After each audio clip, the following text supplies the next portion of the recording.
ओवैसी साहब आवाज उठाते तो वो बीजेपी के दलाल हो जाते, बीजेपी की बी टीम हो जाते।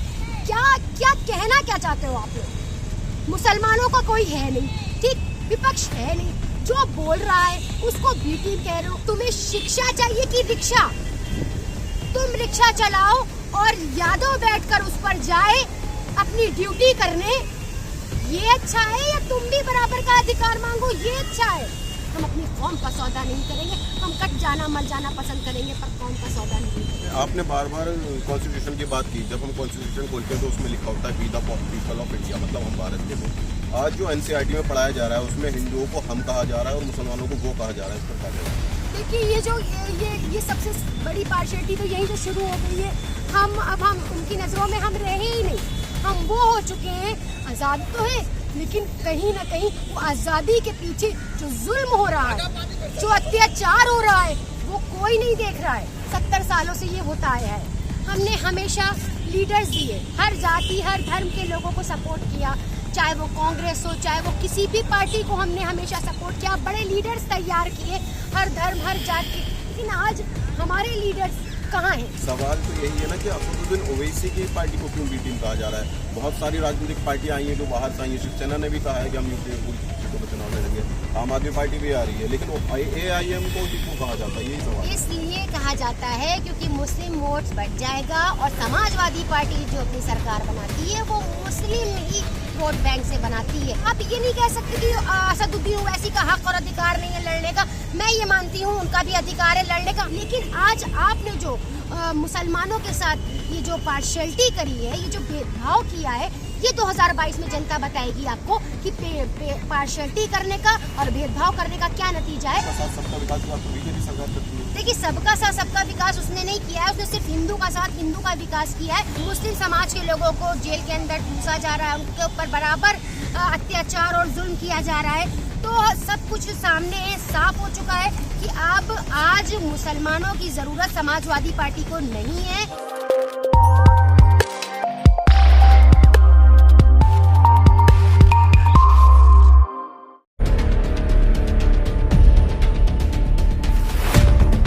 और ये जो हिंदू कार्ड खेलने की कोशिश की जा रही है समाजवादी पार्टी की तरफ से, जो भी है, तो ये कहीं ना कहीं भेदभाव है।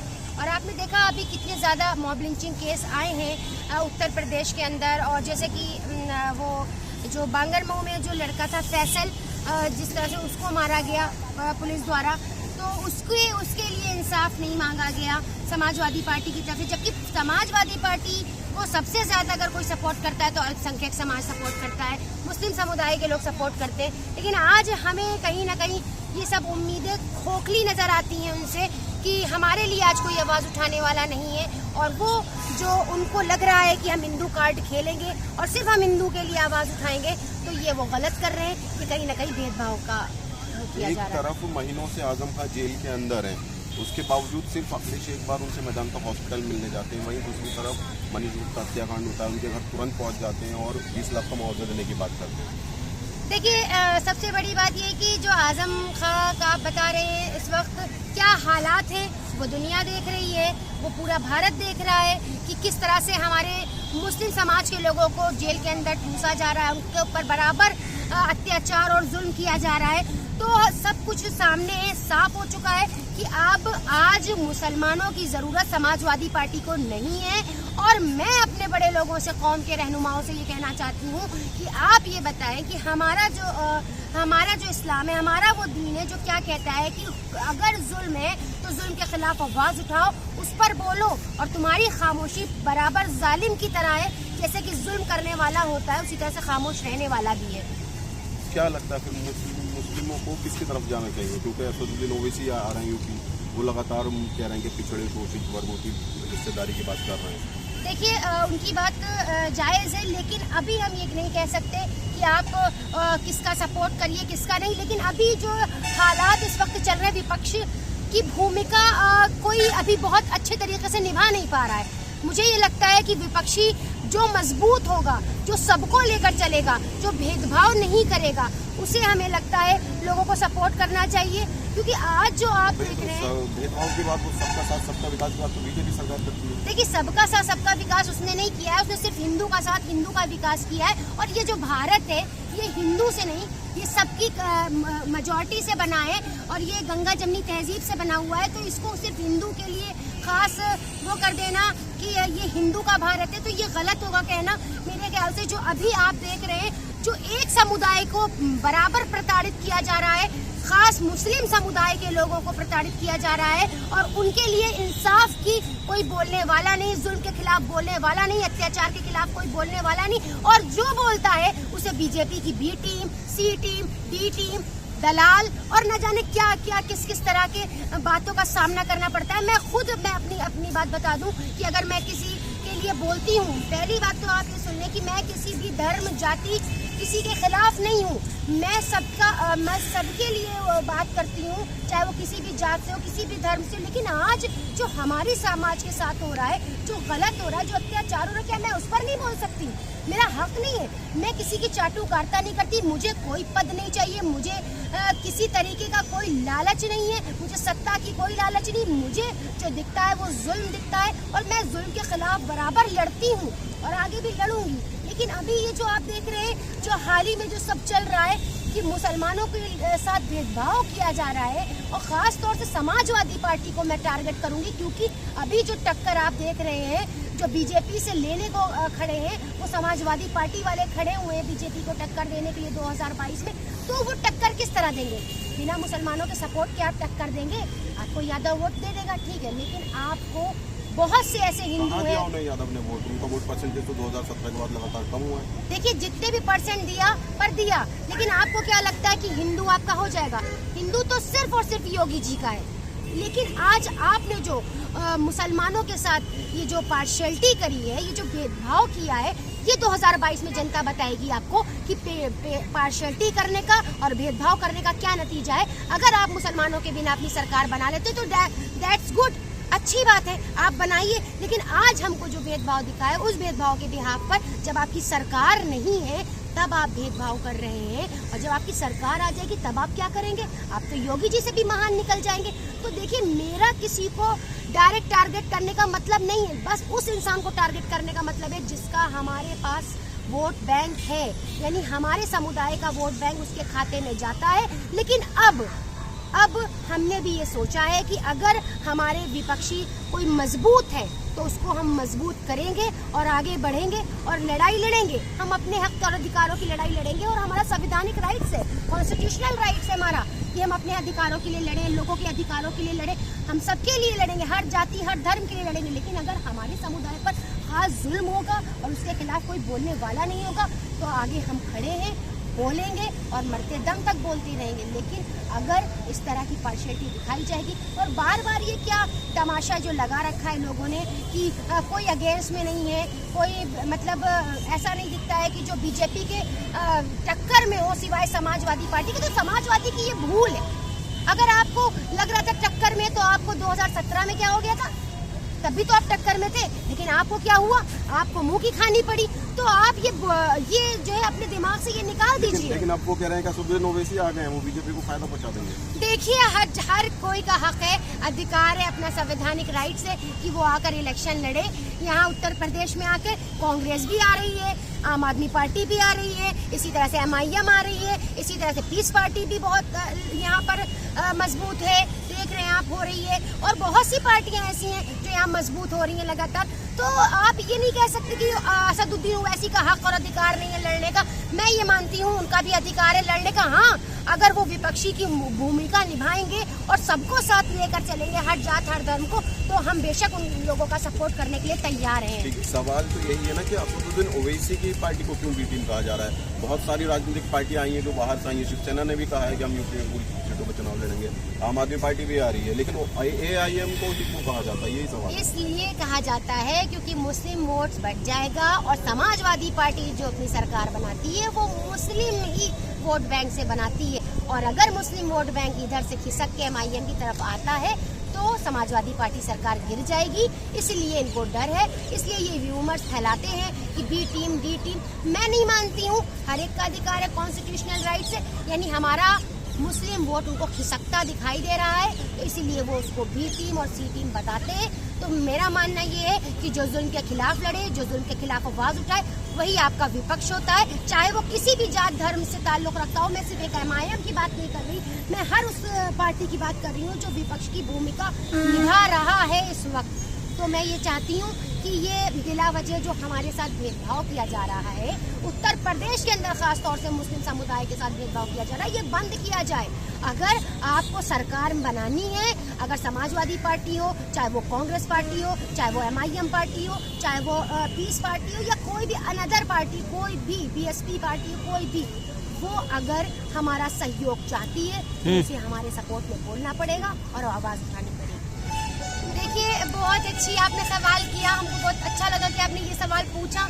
मुझे ये लगता है जो जुल्म के खिलाफ आवाज उठाता है, लड़ता है, उसको कहीं ना कहीं जेल की 4 दीवारियों का सामना करना पड़ता है। और आज मैं भी आवाज उठा रही हूँ, शायद मैं कल आपके बीच ना हूँ, शायद मैं जेल की 4 दीवारी में कैद हूँ, लेकिन मेरा मकसद जो है वो साफ है कि मैं साफ नियत के साथ आज जनता के लिए लड़ रही हूँ, चाहे वो किसी भी जात धर्म से हो। लेकिन आज हमारे जो समाज के ऊपर बार बार प्रताड़ित जो हमारे समाज को किया जा रहा है, मैं उसके खिलाफ बहुत मजबूती से खड़ी हूँ। और आज मेरी कौम चाहे मुझे सपोर्ट करे ना करे, मेरे समाज के लोग मुझे सपोर्ट करें चाहे ना करें, पर मैं उनके लिए लड़ती रहूं, क्योंकि अभी उनको समझ नहीं आ रहा है कि आज हालात क्या बनने वाले हैं, उत्तर प्रदेश में क्या होने वाला है, उनको कुछ नहीं पता। उनको जो समझा दिया जाता है वो वही समझते हैं। तो मुझे ये लगता है कि अगर देख रहे हैं आप कन्हैया कुमार कहाँ हैं और उमर खालिद कहाँ हैं, तो कहीं ना कहीं ये हमारी कौम की भूल है। तो आप देख रहे हैं उमर खालिद इस वक्त जेल की 4 दीवारी में है, और शर्जिल इमाम जिन्होंने CNRC आंदोलन में हिस्सा लिया वो भी इस वक्त जेल में है, और शायद हमारे मुस्लिम समुदाय की जगह ही जेल है। हमको कहीं ना कहीं अपने लोगों के साथ नाइंसाफ़ी नज़र आती है, और हर बार हमारे साथ पार्शियलिटी की जाती है, हमारे कौम के साथ पार्शियलिटी की जाती है। मेरी आंखों में आंसू आते हैं ये सोचकर कि आखिर हमारी कौम के साथ क्यों इतनी पार्शियलिटी हो रही है, क्या हमारी कौम ने बिगाड़ा है। हमारी कौम तो सिर्फ एक वफादारी के नाते, चाहे वो समाजवादी पार्टी हो, चाहे वो कोई भी, सिर्फ उसे ये दिखता है कि ये हमारे साथ वफा कर रहे हैं, तो हमें जो है क्या नाम है इनको सपोर्ट करना चाहिए। हमारी कौम इतनी वफादार है, तो आज हमारे साथ इतनी पार्शियलिटी की जा रही है, हमारे लोगों को जेल में डाला गया। अभी भी आज भी आप देख रहे हैं उमर खालिद का निकलने का कोई वो नहीं है, आजम खां हुए वो भी अभी बाहर नहीं निकल सकते, शर्जिल इमाम है उनको भी मुकदमों में फंसाया गया। और जिस तरह से आप देख रहे हैं बहुत भेदभाव हो रहा है हमारे समाज के साथ। आप बोलते हो ना कि तालिबान में भेदभाव हो रहा है, अफगानिस्तान में भेदभाव हो रहा है, पर आपको पता होना चाहिए आज इंडिया के अंदर भी हमारी कौम के साथ भेदभाव हो रहा है। तो हम किससे मांगने जाए मदद, हम किससे मदद मांगने जाए? क्या सरकार से मांगे, विपक्ष से मांगे? कौन है हमारा? अच्छा हमें बता दें कि आप हमारा कौन है, हमारे समाज का कौन है? क्या आपने ये सोचा है कि अगर हम उत्तर प्रदेश सरकार से या मोदी सरकार से, योगी सरकार से गुहार लगाते हैं अगर मुस्लिम समाज के लोग, क्या उनकी कोई सुनता है? नहीं सुनता ना। तो हम किससे गुहार लगाने जाए, हम किससे अपनी बात रखने जाए? तो कौन है हमारे लिए? तो हमें ये समझना होगा, सोचना होगा, अब हमें लोगों का सपोर्ट करना होगा, अपने लोगों के लिए आवाज़ उठानी होगी। हम मानते हैं हमें हर जाति हर धर्म का सम्मान करना चाहिए, लेकिन आज जो हमारे समाज के साथ हो रहा है वो बहुत गलत हो रहा है। 70 सालों से ये होता आया है। हमने हमेशा लीडर्स दिए, हर जाति हर धर्म के लोगों को सपोर्ट किया, चाहे वो कांग्रेस हो, चाहे वो किसी भी पार्टी को हमने हमेशा सपोर्ट किया, बड़े लीडर्स तैयार किए हर धर्म हर जात के। लेकिन आज हमारे लीडर्स कहाँ हैं? आज हमारे लीडर्स जेल की 4 दीवारी के अंदर कैद है, उनके ऊपर बकरी चोरी मुर्गी चोरी के मुकदमे लगे हुए हैं। आज वो इसलिए सजा काट रहे हैं, आज वो हमारे कौम के हक में आवाज उठाते थे इसलिए सजा काट रहे हैं। आखिर इतनी पार्शियलिटी क्यों है? लोग कहते हैं ना कि भारत में सब लोग बहुत अच्छे से रह रहे हैं, ना कौन ऐसा है, यहाँ पे बड़ी आज़ाद है, मुस्लिम समाज के लोग बड़े आज़ाद है। भारत एक ऐसा देश है जहाँ मुस्लिम समाज के लोग आज़ाद है। आज़ाद तो है, लेकिन कहीं ना कहीं वो आज़ादी के पीछे जो जुल्म हो रहा है, जो अत्याचार हो रहा है, वो कोई नहीं देख रहा है। जो अत्याचार हो रहा है, जो जुल्म हो रहा है, वो कोई नहीं देख रहा है। एक जगह बड़ा सा आप देखेंगे जहाँ पर तालिबानी और अफगानिस्तानी जहाँ पर आपस में लड़ रहे हैं, लोग दुनिया देख रही है उनको, क्योंकि एक वो बड़ा प्लेटफॉर्म है। यहाँ पर एक चीज़ ये है कि आप पीठ पीछे वार कर रहे हो, आप मुसलमानों को ख़त्म कर रहे हो, उनकी नस्लों को ख़त्म कर रहे हो, उनके लिए कोई बोलने वाला नहीं, उनके लिए कोई आवाज़ उठाने वाला नहीं। आखिर क्यों इतना जुल्म है? मैं भारत की बेटी, मैं ये कहती हूँ कि मेरे साथ पार्शियलिटी की जाती है। और हम सोचते हैं कि जहाँ पार्शियलिटी नहीं होनी चाहिए वो भारत है, लेकिन ऐसा नहीं है, पार्शियलिटी हो रही है भारत के अंदर। तो क्या चाहते हैं, वो भी जेल चले जाएं, असदुद्दीन ओवैसी पे भी मुकदमे लगे, जेल जाएं, ठीक है। अगर आप लोग यही चाहते हैं तो सारे कौम के लोग जेल चले जाते हैं। जितने जब सबको पार्टी के लोगों को ठंडक पड़ जाएगी, जो समाजवादी पार्टी में हमारे कौम के रहनुमा बड़े बड़े बैठे हैं, लीडर बैठे हैं, तो मैं उनसे ये सवाल करती हूँ, आप क्या चाहते हैं कि सारे लोग जो है जेल चले जाए? सिर्फ आपकी एक छोटे से पद, आप अपने छोटे से पद को लेने के लिए, एक छोटे से मंत्री पद को लेने के लिए, एक विधायक बनने के लिए आप पूरी कौम का सौदा नहीं कर सकते। आपको अधिकार नहीं है, आपको किसी ने हक नहीं दिया है अपनी कौम को बेचने का। तो मैं ये सवाल करती हूँ अपने उन कौम के बड़े बड़े रहनुमाओं से कि आपकी आंखें कब खुलेंगी, आप होश में कब आओगे, कब आप विपक्ष की असली भूमिका निभाओगे?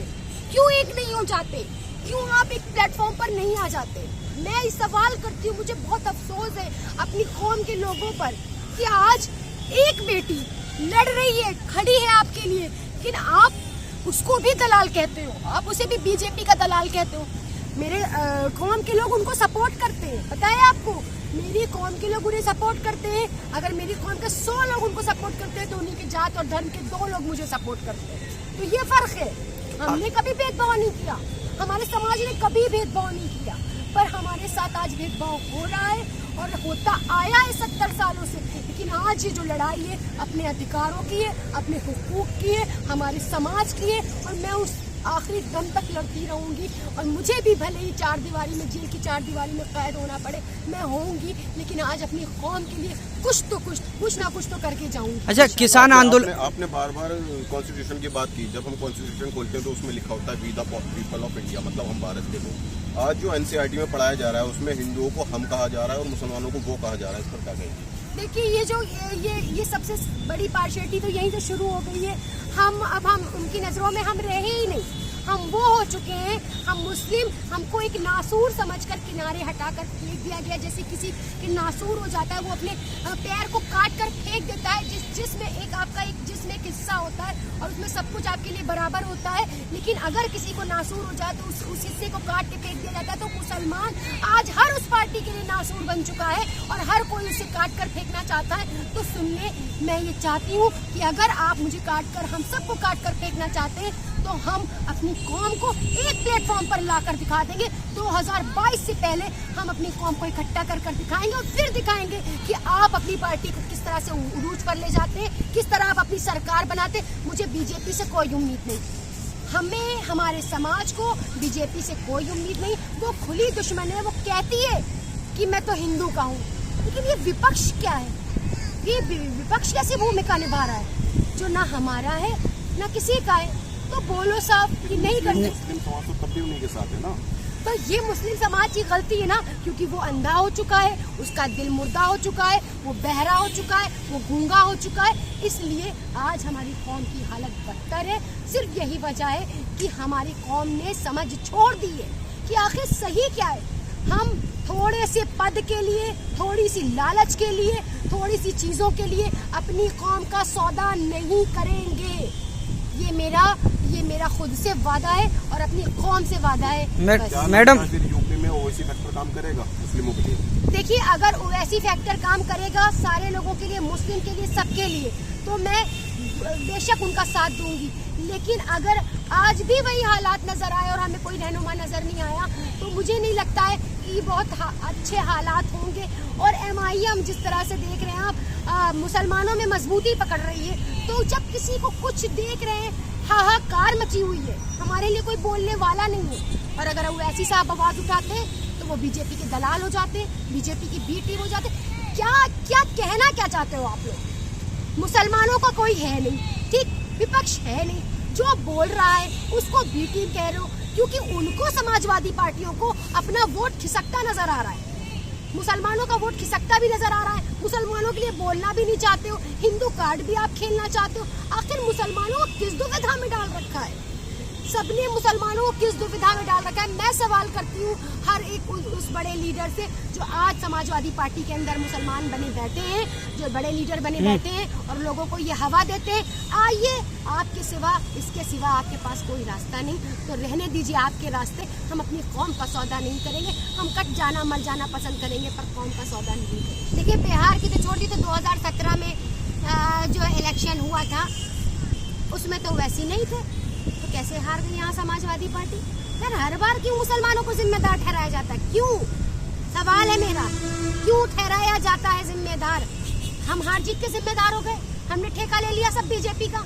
और जो लोग जा रहे हैं और जो लोग बीजेपी में शामिल होते हैं, चाहे वो किसी जात धर्म के हो, उन्होंने ठेका नहीं लिया है, सिर्फ हमारे समाज ने ठेका लिया है बीजेपी को हराने का, बीजेपी को जिताने का, और ये बीजेपी का दलाल बनने का, बीजेपी की बी टीम बनने का सारा ठेका हमारी समाज ने लिया, सारा ठेका हमारी कौम ने लिया। हमारी कौम के साथ इंसाफ भी नहीं हो रहा है, हमारी कौम की सुनी भी नहीं जा रही है, लोग मर रहे हैं, मॉब लिंचिंग हो रही है, इतने बड़े बड़े केस हो चुके हैं उत्तर प्रदेश के अंदर, तब भी हमारी कोई सुनने के लिए तैयार नहीं है।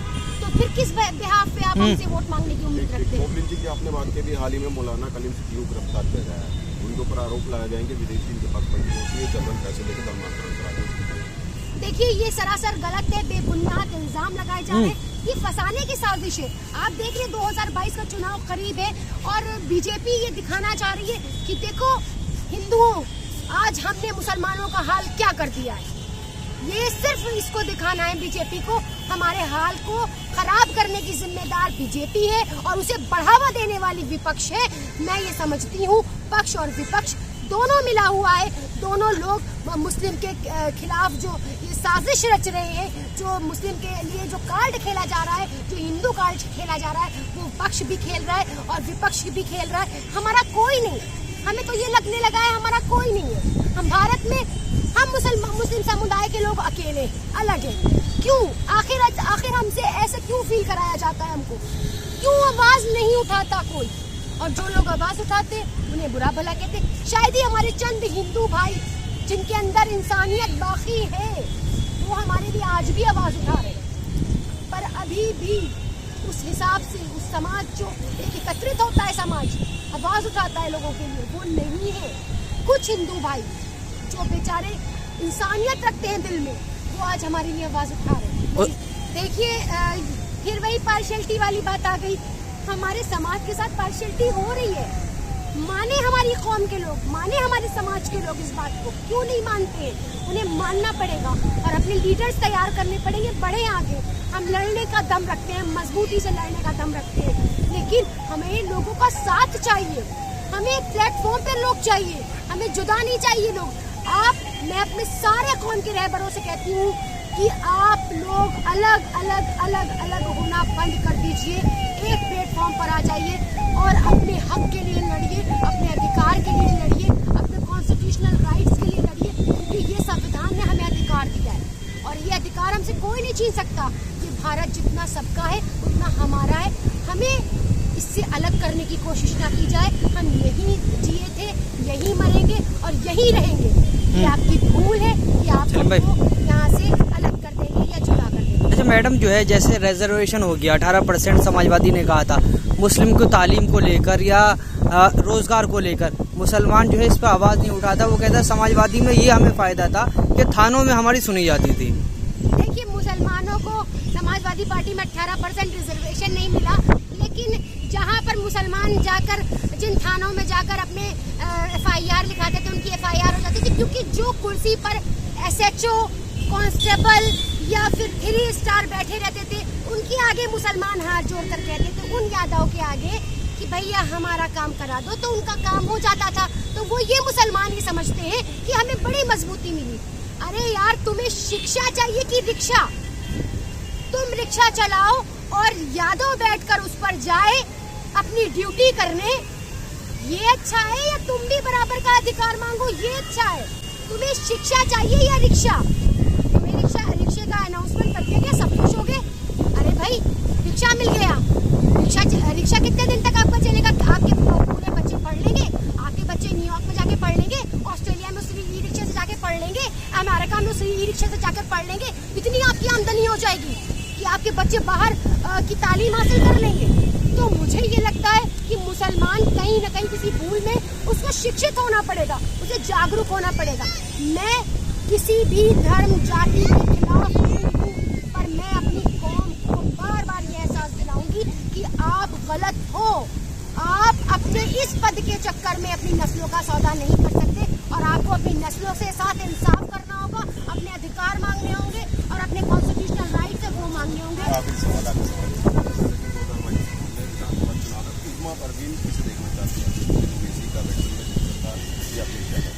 देखिए, जो हमारी विपक्ष की भूमिका अच्छे से निभाएगा, चाहे वो कोई भी पार्टी हो, और जो सबको बराबर लेकर चलेगा, भेदभाव नहीं करेगा, उस्मा परवीन उसको उत्तर प्रदेश में देखना चाहती हैं और उसी का साथ इंशाअल्लाह देंगी। शुक्रिया, जय हिंद, जय भारत।